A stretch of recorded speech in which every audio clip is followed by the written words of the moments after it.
سلسلہ عالیہ چشتیہ صابریہ قدوسیہ کے official YouTube channel دربار قدوسی کو لائک، شیئر اور سبسکرائب کریں۔ بسم اللہ الرحمن الرحیم۔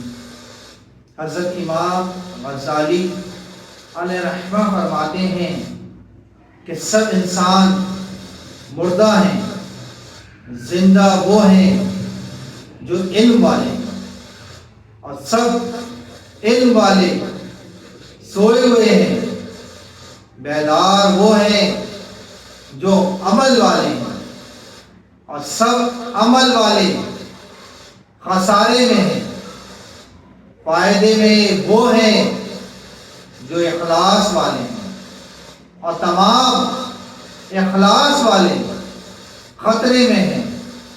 صرف کامیاب وہ ہیں جو تکبر سے پاک ہیں، پتہ یہ چلا کہ علم حاصل کریں اور اس پر عمل کریں، عمل میں اخلاص اور للہیت ہو، اور تکبر سے وہ عمل پاک ہو۔